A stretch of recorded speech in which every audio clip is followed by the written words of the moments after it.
Excellent. And okay.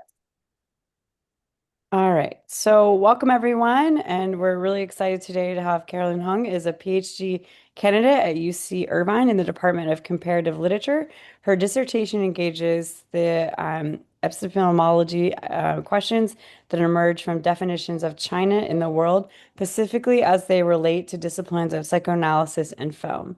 So welcome, Carolyn, and we're excited to hear your talk. Thank you.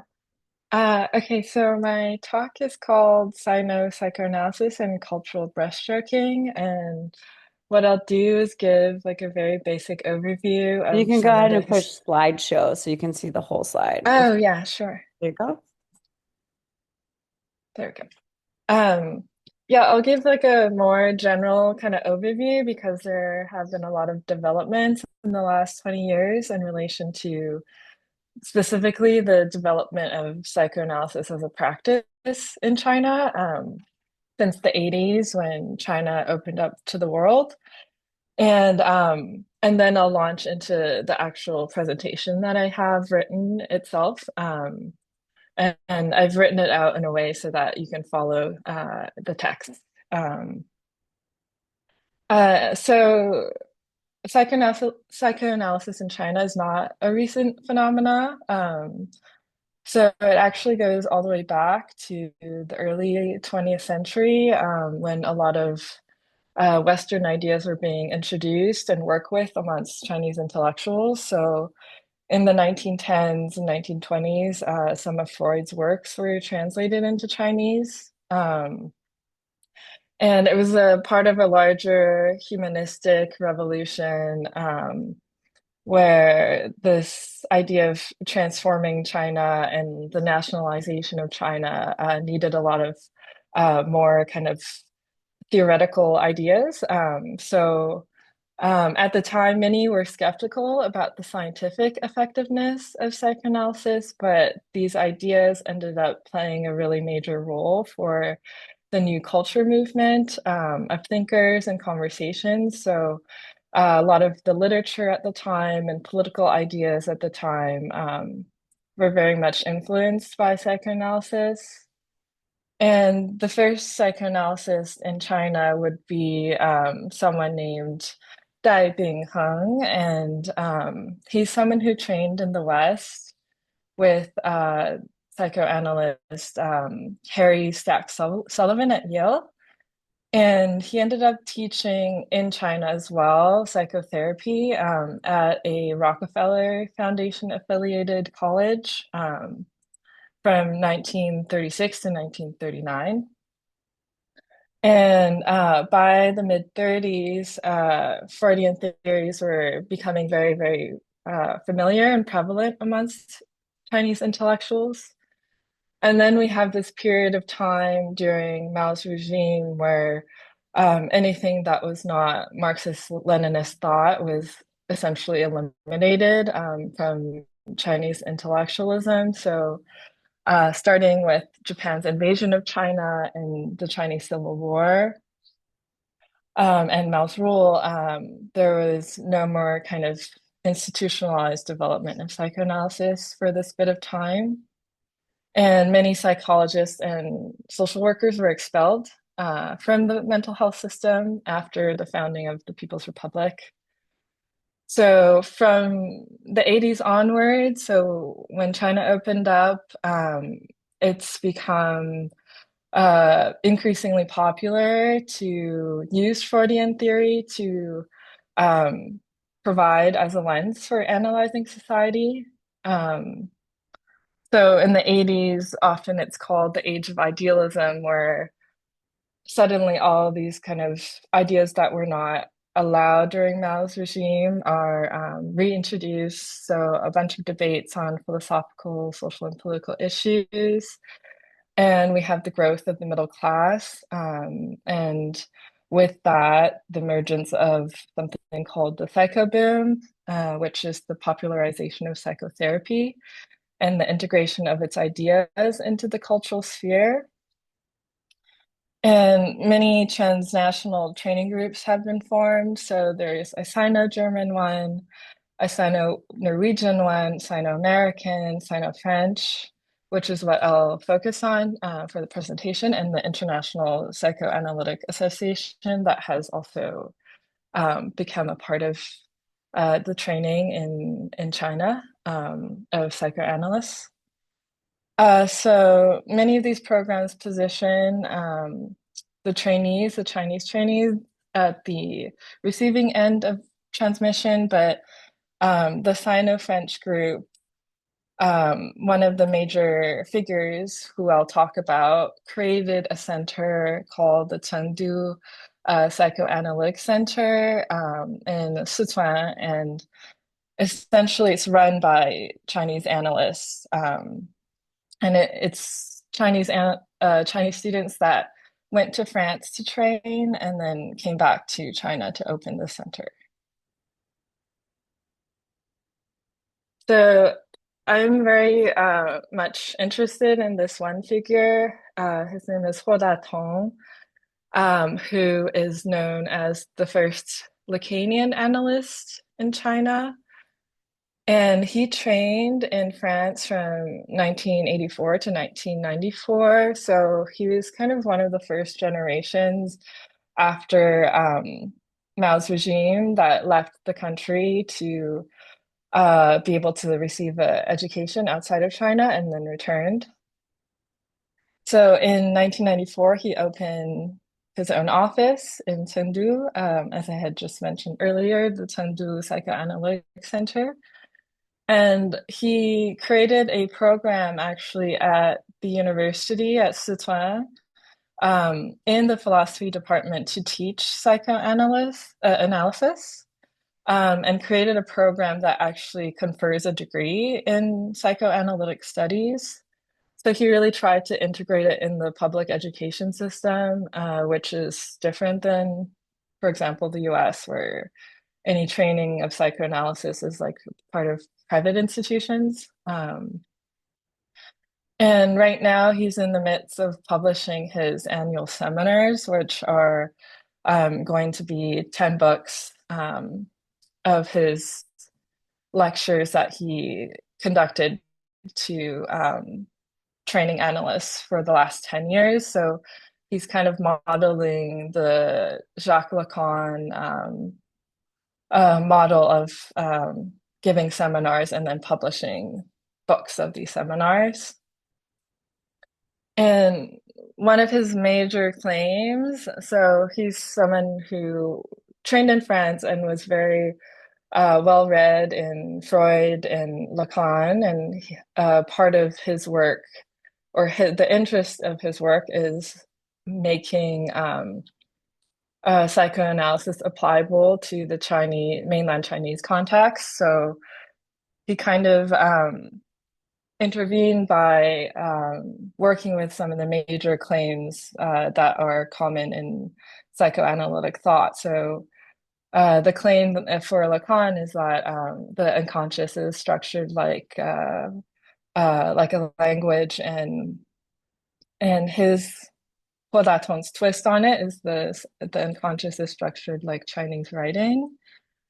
And he essentially reworks the Lacanian tripartite model of the symbolic, the real, and the imaginary into what he split as the signified, the sound, the phonetic sound, and the figure or character of the Chinese character, so that the signified is the real, the sound is the symbolic, and the figure or character is the imaginary. Um, and this was his way to kind of think through how the Chinese language had this kind of three-part model, and in a way that's different than any kind of phonetically based language. And then something else that became important for him was this notion of the Oedipal complex as not being applicable in the Chinese culture cultural context. So he reworked it and renamed this kind of utmost conflictual moment in childhood as the generational complex. So it's more of a conflict that happens between generations, as opposed to one in which that happens in relation to sexuality between the child and their parents. And he's really thinking about the Confucian structure of society in kind of reworking this claim. And I won't get into it, but he has multiple works kind of about this distinction. But in general, I'm just interested in the ways in which he feels this kind of necessity to completely rework psychoanalysis for the clinical setting in China, um, and what that kind of means. So he calls it the Sinicization of psychoanalysis. And he's also trying to rethink this notion of causality that he attributes to Western psychoanalysis as any symptom as having kind of like a cause. And he's more interested in probability theory as a way of thinking about cause. And he goes back to thinking about I Ching and yin and yang and the five elements as a way to explain this difference in thinking about causality and psychoanalysis. And this is one of his seminar books that was recently published. And with the tiny bit of context that I've given, I'll give my actual presentation that I wrote after the summer, where I actually was able to meet him in China with the help of the funding that I was given by the Center of Medical Humanities. So I'll just read this presentation. So can psychoanalysis be transposed onto a couch? Can psychoanalysis, has psychoanalysis moved to China? Does China even need psychoanalysis? Has this prestigious civilization found within its matrix the ideal means of healing souls? Questions of this genre and their proliferation convene at the turn of the 21st century as psychoanalytic thought and practice make their way into China, not for the first time in history, but for the first time by way of vehemence without end. They indicate that the worlding of psychoanalysis is in motion, that something has shifted in a way that is no longer negligible. Yet there's an accompanying doubt that pairs with this already taking place of psychoanalysis.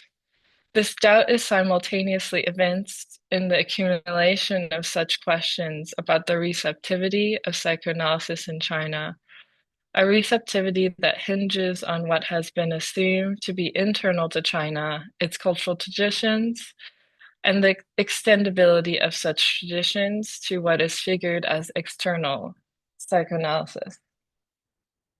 The doubt about China's cultural receptivity, its reflexivity to its flexibility to what is deemed incongruous to its tradition, turns the attention on China back onto psychoanalysis itself and its epistemological commitments. Is there a necessary relationship between the premise of psychoanalysis and Judeo-Christian values in such a way that psychoanalysis cannot exceed it? Or perhaps can psychoanalysis be identified with a kind of modern break that disrupts any collective coherence, including that of Western thought? More on this problem, what does it even mean for psychoanalysis to be needed? What is the ask and what is the return? If China is a figure of need or unneed to which we assess psychoanalysis's capacity to fulfill, the very attention to this relationship opens up yet another arena where China and an assessment of its bounds are in the spotlight. An attunement to what edges are permeable for receptivity is part of examining this larger scene of China in the world, where China's transformation from its previously enclosed state invokes different responses and points of focus. In its entry onto the world stage as a subjectivized form, does it come to lack or not lack? The task then is to track such assessments of China's receptivity, whether given explicitly or not, as the very asking of the above questions and their derivative forms draw the line of boundedness while also holding this line in abeyance. Such tracking will help map out this larger scene of how the idea of China and its overly metonymized population are positioned today. One can argue that because psychoanalysis is already an inchoate and internally fractured field, it cannot be considered coherent in what it offers.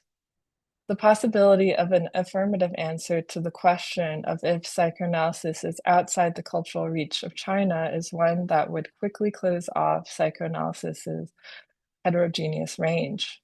Even so, it is suggested by French sinologist Francois Julien. He is a central figure in a particular Sino-French circuit of intellectuals and psychoanalysts that has shaped the contemporary discourse on psychoanalysis in China. In some ways, he is positioned as the subject who is supposed to know on matters relating to China, especially pertaining to its cultural bounds and foundations. On the other side of things, Huo Datong, a prominent Chinese psychoanalyst, is already putting into motion what is otherwise deemed resolute. His work is a manifestation of the already taking place. What is first cautioned by Julien, China's indifference to psychoanalysis, is at odds with Huo's attentive and persistent work transmitting psychoanalysis across geographies. The presence of French sinology as a legitimizing discourse of authority bears with it age-old questions about the characterization of China as a philosophical tool for Western thought. The discourse of psychoanalysis as an institutionalized practice incites another version of the problem, the importation of Western ideas as having a kind of missionary character. The arrival of psychoanalysis in China at this current scale broaches a new frontier as it signals a movement past the Abrahamic world. Regarded as the very first Chinese psychoanalyst by many French language accounts on the history of psychoanalysis in China, Huo is a leading figure guiding this exit. After completing his psychoanalytic training in Paris in the 80s and 90s, Huo returned to the southwestern city of Chengdu to open up the first psychoanalytic center that is institutionally autonomous in its organization from Western psychoanalysis and institutions, the Chengdu Psychoanalytic Center. Huo's long-term commitment to developing clinical psychoanalysis in China is evinced not only in his frequent participation in various public forums, such as interviews, films, lectures, and podcasts, but also in his organizational capacity at the center, through which he has organized annual conferences with French psychoanalysts and given weekly seminars. He thus performs a kind of Jacques Lacan-like pundit in the development of psychoanalysis in China. His seminars are in the process of being published in the same format as Lacan, one book per year of seminar content. Treading a path that is psychoanalysis in its worlding, Huo seems not only to wade against French sinological fixations on what's possible, but also outside the radar of English language scholarship on psychoanalysis. He's rendered a ghostly figure through the absence of his name in English language historiographies of psychoanalysis as it has developed in China. In the story of psychoanalysis's arrival in China post Mao's rule, Young Huo's efforts were a part of a mass wave of initiatives in China dedicated to psychoanalytic clinical training. These include the Sino-Norwegian program started in 2006, and the Sino-German program started in the 80s, and the China-American Psychoanalytic Alliance that started in 2001. In addition, the International Psychoanalytic Association has hosted training programs in Beijing and Shanghai since 2008, and many more programs have been formed since the 2010s, including programs taught in Chinese. Yet the consistency and enthusiasm of the efforts exerted by the Chinese Lacanians in Chengdu, with involvement of committed French Lacanian psychoanalysts, cultivated a fertile ground for many beyond the clinic conversations, with well-worn sinological claims stirred in the midst. It is difficult to neatly position modern China today, as it exceeds not only the imagined China of certain strains of sinology, but also the kind of otherness of the global South that might have once defined its place in the world. It has become another kind of other on the rise, one that deserves much more scrutiny for its defiance of conventional historical categories and philosophies of history. This we must keep in mind in discourses of worlding psychoanalysis. Worlding in the Heideggerian sense has been used as a term to describe the movement of psychoanalysis across the globe as it opens up new areas of meaning in the process of unconcealment, but closes off others as the concealed remains in its concealedness. It can also be read as a forcing of participation in the world through the colonial structuring of relations. Other parts of the world are closed off in their ungraspableness, or if they are brought in, old patterns of ascribing significance are sometimes replicated. At the 1981 French Latin American meeting of psychoanalysts in Paris, Derrida's focus on the IPA's silence regarding the intertwinement of a, quote, strong psychoanalytic institution, end quote, and a society, quote, that engages in torture on a scale and of a kind far surpassing the crude traditional forms familiar everywhere, end quote, shapes his concern for the incorporation of, quote, discourse qua ethical political action or behavior, end quote, in psychoanalysis. There's a singularity of experience faced by Latin America that puts pressure on the formation of an ethical political response. Derrida's focus on Latin America in this talk provides a model for what he calls geopsychoanalysis, a meticulous mapping out of this precise position of Latin America, wherein its incorporation into the IPA neutralizes the forms of violence whose recognition otherwise falls outside of the institutionally scaled regimes. On psychoanalytic worlding, Kano's work pans out and tracks more generally psychoanalysis as a colonial discipline, where a national colonial self of late 19th and early 20th century Europe was brought into unconcealment, and the concealment of the dark continents left as the underside. These are the ethical political concerns that the possibility of psychoanalysis reaching new frontiers must grapple with, and with which the French psychoanalysts of the Paris Chengdu training group are also preoccupied. Julian's work has provided one way to stage the encounter between the figure of psychoanalysis and the figure of China.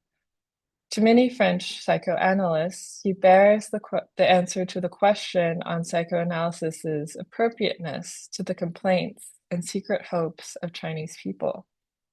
In 2001, Julian gave the lecture Indifference to Psychoanalysis at the invitation of the Forum des Champs Lacaniens and conversations that took place in fall 2003 at the Marcel Granet Institute of Contemporary Thought between Julian and French Lacanian analysts were turned into a collection of works with the same title. His work is not wholly consistent, however, in the compartmentalization of psychoanalysis and Chinese thought into sovereign realms. Olivier Duville, one of the French psychoanalysts who trains the Chengdu group, tracks the changes in Julian's commentary on psychoanalysis over time and perceives a shift from Julian's initial claim on the sovereignty of the realms. In the early 2000s, Julian's stance is that China is indifferent to psychoanalysis, with such indifference adjudged from the presupposition that ancient Chinese thought developed separately from Western thought. They did not, they quote, did not meet either historically or linguistically, end quote. Accordingly, they are prevented from sharing the same framework for the possibility of comparison and making difference. Quote, Chinese texts do not concern us. Not only do they not address us, but we are not even part of their implicit horizon, end quote. Julian believes that the rise and fall of psychoanalysis in China before the all-consuming dominance of Marxist thought in the 1920s is already an indication, a symptom of China's indifference to psychoanalysis. He takes as corroboration the case of Lu Xing's Freudian experiment, a short story called Mending Heaven, and the preface of which Lu Xing discusses his attempt and failure at applying psychoanalytic theory.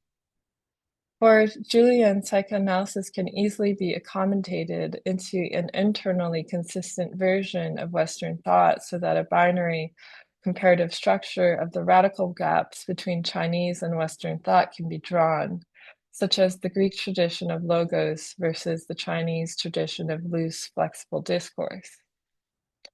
While he admits that such points of difference serve more as theoretical tools than as empirical description of, quote, Chinese mentality or nature, end quote, one can already imagine putting deconstruction to work here without needing to fully flesh out its moves. Other than reference to Lu Xing's unrealized Freudian project, Julian's reflections render the entirety of 20th century modern Chinese thought irrelevant to the question. The unassimilability of the history of intellectual conflict as it has collapsed into the broad category of homogenized, localized thought fails to do justice to the problem of psychoanalysis born from intellectual conflict itself. Duville, led by a more nuanced portrait of psychoanalysis, ends up offering a strong contending position in the conversation. He takes issue with Julian's quick determination of the psychoanalyst as oriented by interpretive fixations and causal explanations, as opposed to the Chinese sage, whose thought Julian evaluatively positions as on the other side of the binary, characterized by elusiveness and defixation. Duville notes, however, that Julian's 2012 publication of Cinq concepts proposés à la psychanalyse marks a shift in Julian's stance as he proposes 5 concepts abstracted from Chinese thought that help illuminate psychoanalysis's own explanations, thereby bringing what he held as entirely separate in closer proximity. But as Duville points out, even in this publication, Julian flattened psychoanalysis, not just positioning it as belonging to the Western tradition, but going as far to regard it as the representative of such. In both Julian's evaluations and Duville's appraisal of Julian's work, China and psychoanalysis serve as contested spaces in which the terms of debate can be parsed out. Duville's focus on this kind of calcification of Chinese thought in the discourse on psychoanalysis in China characterizes his general apprehension with the kinds of structures of power that accompany any effort of worldling psychoanalysis. He's both wary of the consequences of reinforcing the permanence of Chinese thought itself, but also the direct importation of psychoanalysis in the form that it takes place in Europe to non-Western contexts. Yet for him, there is still the cultural and political gap between Europe and the extra-European world. And specifically in the situation of China, Chinese writing and language are what are radically different from the Indo-European languages upon which the origins of psychoanalysis are based. Modernization of the Chinese language has not brought it closer to Indo-European languages, the stark divide persists with the absence of a phonetic relationship between the characters and pronunciation of standardized Mandarin or the thousands of dialects of Chinese. It becomes especially relevant here to ask the question of what and how certain lines are being held in definitions of what psychoanalysis and China encompass. While the repeated patterns of characterizing China and reactions to such characterizations illustrate the very difficulty of conclusivity on what China really is, parsing them out as an exercise stays with the difficulty and draws attention to the spectrum of how one thinks through difference, either in absolute terms or in terms of the history of writing. An affirmative answer to the question, does China need psychoanalysis, incites the same problems that come with characterization. And to avoid posing the question at all would neglect the presence of something that's emerging. Again, there is a scene that is in formation and need of articulation, yet the inheritance of what's already written in scholarship, binary of China West, still works to structure one's perspective and viewing. The necessity of the question, then, and the division that it forcefully creates between the entities that are posed as being apart, form an enclosed circle of intellectual articulation that we are always encaged within. At a certain point, the steadfast cyclicality of these forms of arguments under the more general category of comparative work reinforces the difficulty of going beyond, and in the inability to go beyond, there is perhaps a possible remaking of the discursive fabric so that what is repeated may take on different rhetorical effects and significance. This is the start of a meta view from which we can sketch the amorphous edges of China still shifting under the repetition of epistemologically established pathways. Okay, thank you. That's the end of my presentation.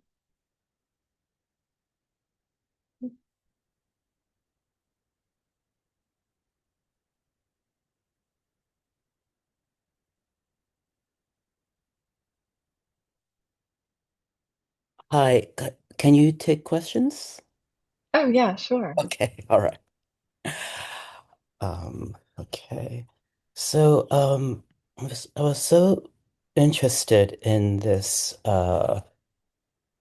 recodification of the imaginary, the symbolic, and the real, through, yeah, maybe if we could have that image up there, that would be great. Yes, so I was so interested in this in part because the idea of sound, but sound as I wonder if that concept of sound is it um does it map upon language, or is it sound as in a type of acoustic mirror type of scenario? I mean, I suppose vaguely one can, uh, one can make these kinds of translations, but can you just speak a little bit more about this? It's so interesting. Yeah, sure. So, yeah, I mean, it's interesting because I think what he ends up doing is normally it's like how we understand the way in which languages talk about in psychoanalysis is the Syrian model of like signifier signified Right.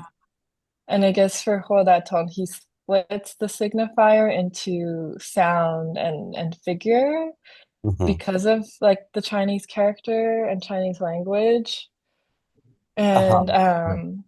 yeah, so then sound for him parallels the symbolic, and then the imaginary parallels the Chinese character, like the figure of the Chinese character. And a lot of people Right, have but yes, but disagreed. Yes, I mean, right away one sees how the Chinese character would be in the realm of the symbolic, right? So, Right. and Yeah. because these are ideographs, I mean, they're Yes. literally pictures. Right. Um, Yes. so that just seems very, it just does not seem very Lacanian to me, I suppose. Yeah. Right. Right. Yeah. A lot of people who have responded to his article have said Yeah, like, yeah, first of all, like the signified is not the real. Like that's not exactly. the same thing. And then, yeah, the imaginary is not the Chinese character because, yes, you're insinuating like the Chinese character in itself is more the symbolic. Um, Yeah, it just yeah, seems like, so no, go ahead, please.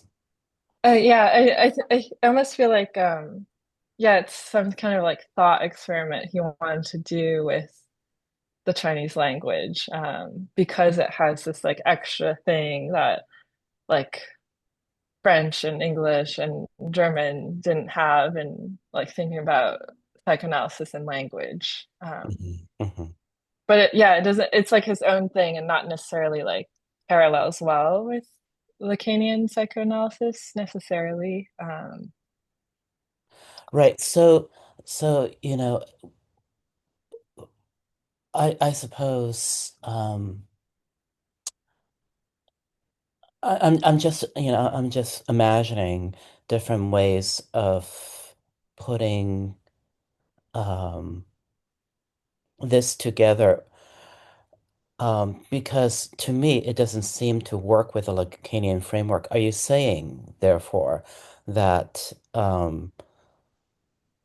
he is remapping these categories and following in, for example, what Lacan says about, you know, language being on, on the on the side, the symbolic, on the discourse of the other. Is he making this translation and continuing with these kinds of, discussions that we are familiar with in Lacan, like for something like the unrepresentability of the real, that type of thing, Right, right? yeah. Because it seems so odd. And the tracing, I mean, this idea of publishing his seminars perhaps in a sort of uh I don't know if it's imitation of or if it's a reenactment of the Lacanian seminars. There seems to be a sort of attention that is given to the form, while the Mm. ideas are so different from what one or what I know of, of Lacan. Yeah. I think that's a really, yeah, that's a really good point. Or the way you're framing this. Yes, it's totally in some ways some emulation of form that has given Yes. him this like public platform and like people interested in his work, especially because he's like bringing it in for the first time. But Yeah. in a lot of ways, yeah, like the stuff he's writing about actually doesn't quite continue some of the conversations that have been had in amongst like French and English language Lacanian psychoanalysts Yes. writings. And it's like totally something else So that yeah, I wonder if this might engage you in some way because no, I'm an artist, I'm a yeah. professor of art. So I'm basically thinking about art as work on the signifier, for example. Uh, I mean, one does not work on mm, the signified in art. And therefore, in his formal imitation of Lacan, I see mhm. it as a type of work on the signifier, but it's not so much the language of Lacan, even the concepts of Lacan, but the sort of um, performance. You know, so Right. that puts a spin on the signifier, signified, uh, uh, dyad that it seems like at least part of his ideas are based on. You see what I'm saying? That Yeah. in fact, rather than it being, you know, the real, it's a type of performance of a signifier. I don't know what to make Mm. of it because it all seems very um, eccentric. Um, Uh-huh. but I just I mean one would be so interesting. It would be so interesting to know what actually happens when he invites French psychoanalysts to China and have these conversations. I mean, are they talking completely past one another? Because he seems to be the only gatekeeper, you know. It's, Right. I don't know. I just find this completely fascinating. Yeah, that's such a good an interesting possible angle to look at this of his this as like yeah, some kind of um artistic performance or like a one reading is that it's some kind of Well, it's artistic performance and well, the signify. I don't know how artistic it is, but it's Yeah. very Sorry, I'm laughing. but it's very performative. Okay, so Yeah, yeah. I actually have a couple of more questions. I think, is that all right if I just Yeah, we have Mhm. plenty of time. Thank you. okay, great. So, the second thing that I want to ask is, well, first of all, there is extremely sophisticated um, psychoanalytic readings of Chinese culture. Mm. I'm thinking of, let's say, Nanzi Da's work on uh, is it King Lear? You know, of Uh, of of reading, contemporary China as a sort of veil through King Lear, or maybe some mm. of Ray Chow's work, etc., etc. So there isn't necessarily a dearth of psychoanalytic theory that is applied to Chinese objects or Chinese contexts or Mhm. situations. How much dialogue is there between that type of work and what he's doing, what Ho is doing? Oh, I don't think there's any dialogue. Okay. Um, yeah, like this, from what I gathered from talking to him this summer, it's like a really specific circuit between like Paris and Chengdu. Hmm. Like he didn't even know some like I was mentioning some psychoanalysts who are in China who are also Chinese, and he didn't even know of them. And because of like this English-French division I see. um, as well. So like cultural theory wise, I don't think there's any or overlap. English cultural theory and this clinical practice. Right. Um, yeah. That's But yeah, interesting. I wanna read the Nanzita's work on King Lear because I haven't read that before. Mhm. And is it like kind of Lacanian inflected in talking about like the Um, veil? um, I am not competent to explicate on, on Okay, I will. I'll the read ideas. her work. However, I think it is a way of thinking about. I mean, because Nanzita is from China, but I believe I don't know her personally, but I believe she grew up in America. She was educated in America. So Yeah. I think that the parallels that she finds are uh are both through a sort of theatricality, the Shakespearean theatricality and psychoanalysis that is done in such a way that I feel is speaking as much to diasporic subjects as it Mm, is to whatever one can consider the Chinese situation. I mean, I mm, suppose, you know, uh, perhaps you or I would find points of, this is what I guess I am kind of, this is why how I'm hesitant to like really talk about the work because I feel that first of all I don't know it well enough. I've only looked at it a little bit, but also I feel that maybe it's not necessarily speaking to a Chinese audience, but rather to mm, those who are interested in China or those who are part of the Sinophone intelligentsia, who would be mm, looking through this. If I may, I have one more question. mhm. Yeah, Yeah. which is that I'm so interested in how this institute is in Chengdu, in Mhm, part because Chengdu is very much considered the gay capital of China. mhm.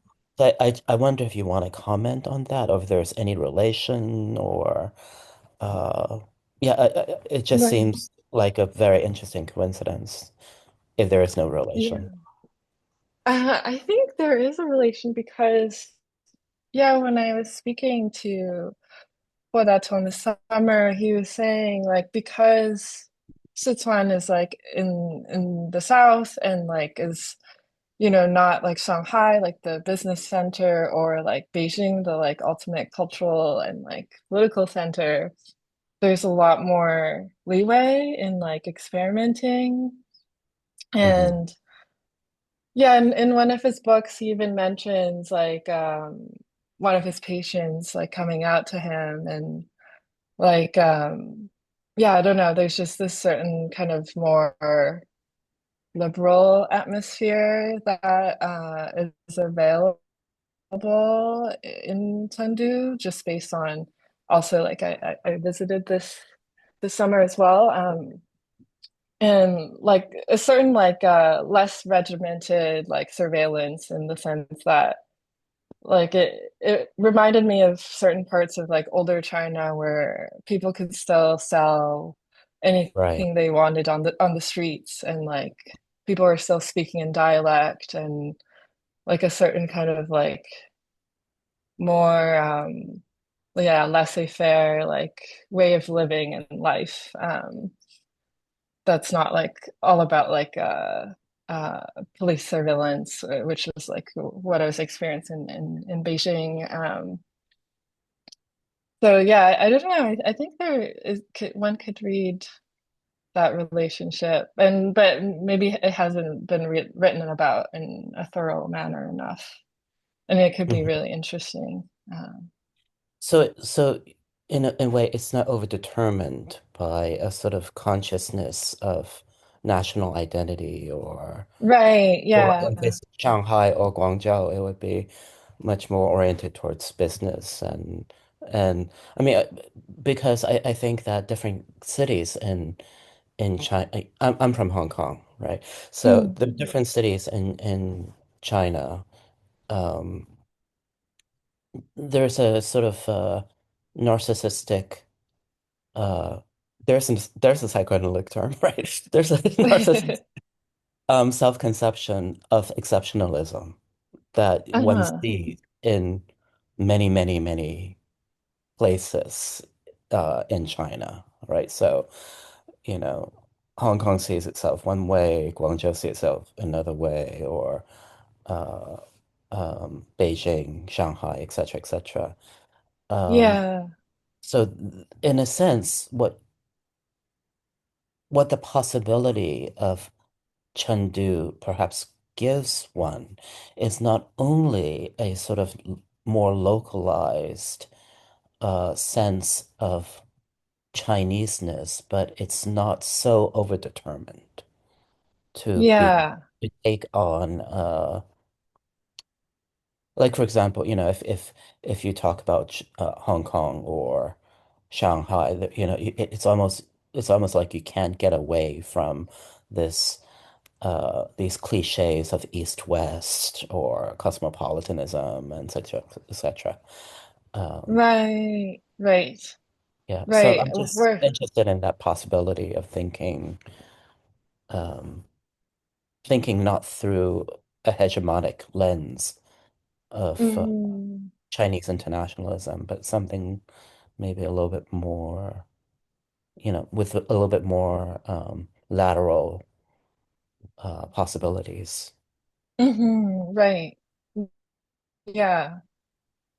Yeah, I guess in some ways it almost felt like from the people I spoke to because so I met him and his family and then but I also met people that I just like went to local bars in Chengdu and I met people who they all kind of had the same kind of discourse of like Chengdu is like there's a certain kind of yeah like way in which things are not over determinedly written and it's just one of these spaces in which there's both this kind of like cultural yeah history that's really rich but also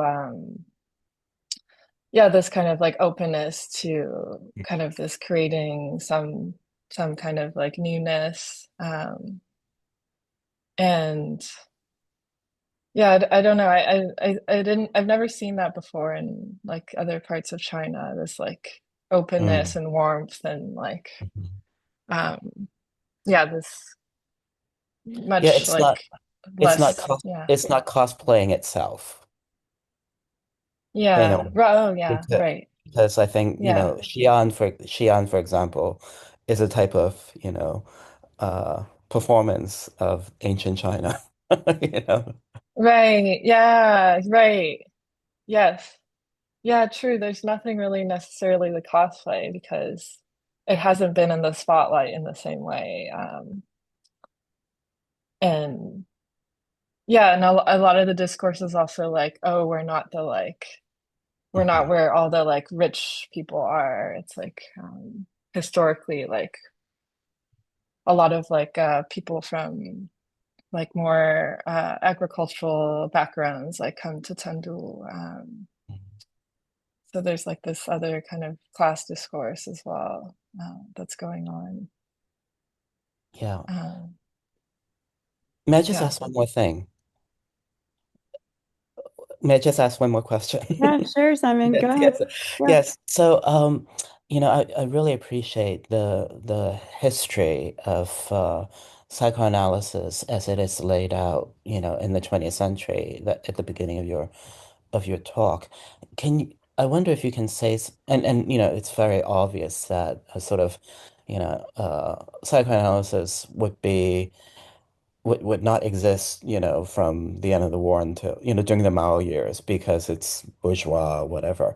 So I wonder if you can talk a little bit about um, individualism and Mm. the rise of the individual under the present version of neoliberal capitalism, in relationship to psychoanalysis.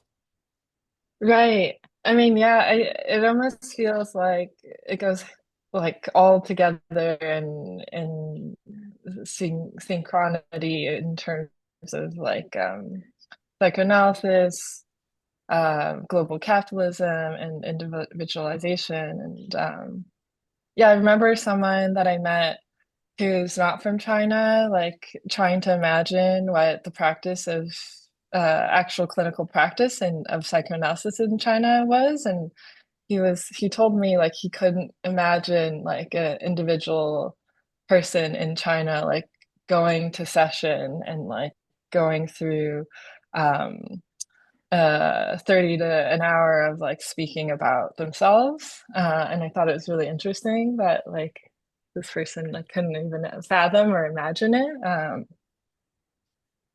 But yeah, I don't know. I think definitely with like the rise of consumerism now and like Well, kind of this is why Chengdu being the gay capital is so interesting, right? Because one has to right. come to some kind of individuation. you know, Yes. that is psychological, you know, Yes. Right. you know, in contestation to, I don't know, whatever you call it, traditional value, the Yes. symbolic, you know, uh, Yes. so on, so on, so on. And th this is why I think that it seems so. I, I mean, to me, I'm just trying to imagine this thing that your friend cannot imagine, and it Mhm. seems that something like queer identity, or gay identity, or lesbian identity, or whatever it is, would exactly be the type of thinking of individuation, you know. Right. Um, Yes. but And maybe, like, yeah, go ahead. yeah, just the very emergence of the clinical space, because that is the space in which you articulate your difference from like society and like your family and all the ways in which Hmm. the way things don't cohere. So yeah, totally. Like I feel like queerness is such a like ultimate kind of pinpointing and crux of like how we That's can right. kind of understand individuation. And the Mhm. historical dimension of that, um, but both in terms of how it developed in the West, but also I'm perhaps imagining that there's probably some kind of recourse to Chinese traditions, or China before Christianity, or different standards of moralization, or heroization or idealization of the passion of the cut sleeve, or so on, so on, so on, that would mitigate uh a sort of queer subjectivity. Um, Right. anyway, all this is very fascinating. Thank you so much. Oh, thank you so much for all your questions. I feel like now I'm going to be thinking about all of them. Great. Yeah, thank you so much, Carolyn. That was really amazing. And I really, actually, really, really enjoyed the conversation and the questions. So thank you, Simon. Anything else? Any last parting words? No, just I just want to thank you and the Center for Medical Humanities for Yeah. giving me this opportunity. No, thank you. And good luck on your dissertation and sending you a lot of energy for the last hurrah, the last steps here. So, all right. Well, Thank thank you you. so much. And I hope everyone has a great day. And I'll talk to you soon. Thank you.